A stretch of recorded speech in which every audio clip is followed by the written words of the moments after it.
Assalamualaikum warahmatullahi wabarakatuh. Kami dari kelompok perancangan pabrik zinc oxide dari proses hidrometeorologi dengan kapasitas 155.924 ton per tahun dengan nama kelompok yang pertama Tita Indi Salsabila, yang kedua Latifah Yudi, dan yang ketiga Putra Listion Nuraihan.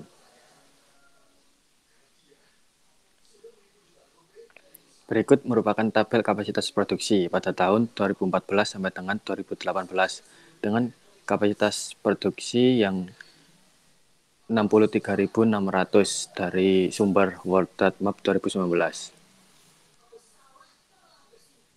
Untuk memenuhi kebutuhan pasar pada tahun 2023, maka kapasitas produksi sebesar 155.924 ton per tahun atau setara dengan 19.394 kg per jam. Berikutnya pemilihan proses. Pada kali ini membandingkan 3 proses yakni pirometalurgi, hidrometalurgi, dan elektrometalurgi dengan beberapa aspek yakni bahan baku, temperatur energi, waktu reaksi, tahapan proses, dan kos. Dari penilaian tersebut dapatkan nilai tertinggi oleh hidrometalurgi yakni sebesar 520 sehingga proses ini dipilih. Kemudian terdapat diagram blok yakni terdapat zinc dross storage yang kemudian zinc dross dilakukan penghalusan sehingga ukuran 150 mesh. Kemudian zinc dross direaksikan dengan HCl sehingga menghasilkan ZnCl.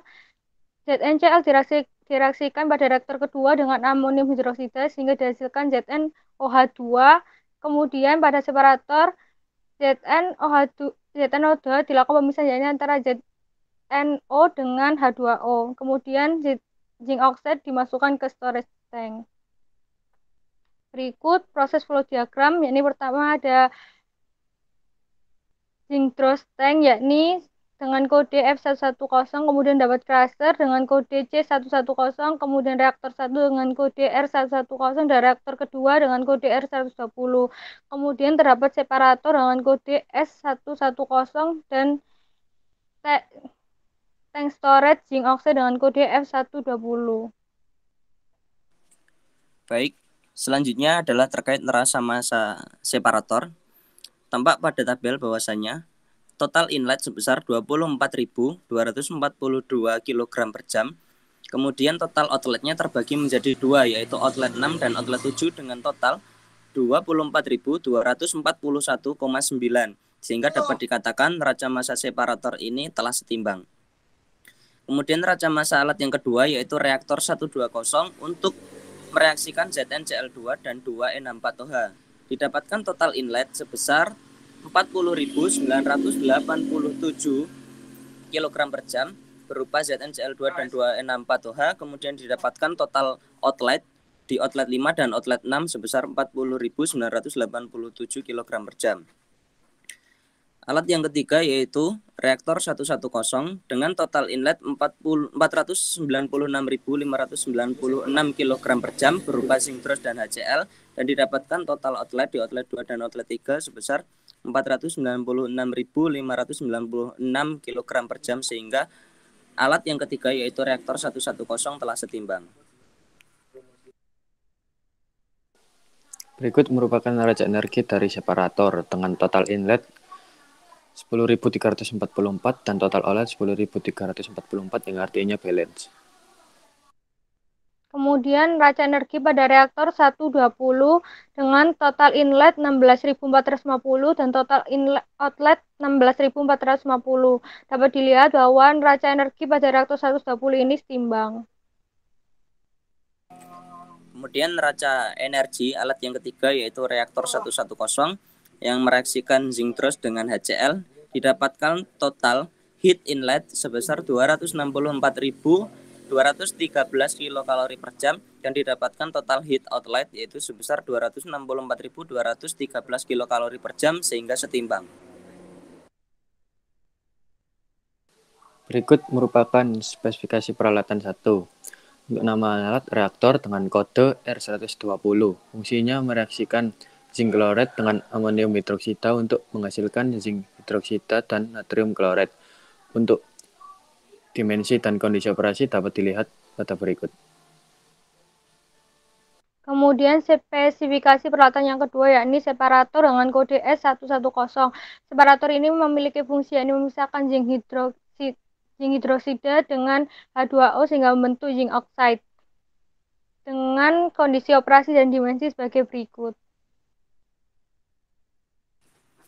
Selanjutnya, terkait instrumentasi alat, ada dua instrumentasi alat, yaitu fixed bed reaktor dengan kode R120, seperti pada gambar.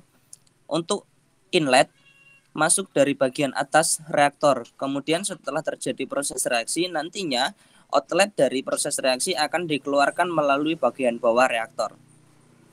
Selanjutnya adalah instrumentasi alat separator solid liquid dengan kode S110. Seperti pada gambar instrumentasi, tampak bahwasanya inlet berupa ZnOH2 kali masuk melalui bagian atas separator. Kemudian nanti setelah terjadi proses pemisahan, outlet berupa ZnO dan H2O akan dipisahkan melalui bagian samping dan bagian bawah separator.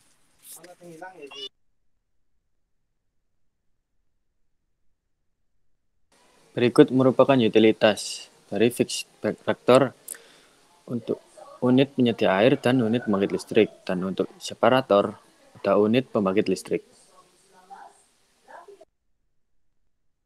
Kemudian terdapat struktur organisasi, yakni yang pertama dipimpin oleh direktur utama, kemudian dibagi oleh 6 direktur dari setiap divisi, yakni yang pertama direktur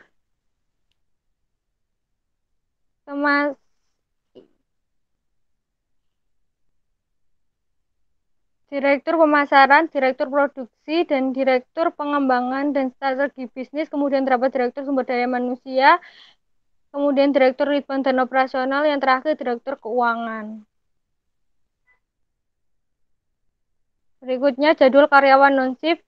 Sistem non-shift ini berlaku untuk karyawan yang bekerja di kantor dengan 6 hari kerja dan libur pada hari Minggu, dengan jam kerja jam 8 hingga jam 16 pada hari Senin, Kamis, dan Jumat, begitupun dengan Jumat dan Sabtu. Kemudian jadwal karyawan shift. Sistem ini berlaku untuk karyawan bertugas pada bagian proses laboratorium dan operasi serta keamanan. Shift operasi dibagi menjadi 3 dan shift keamanan juga dibagi menjadi 3 dengan sistem kerja 6 hari kerja dan 2 hari libur.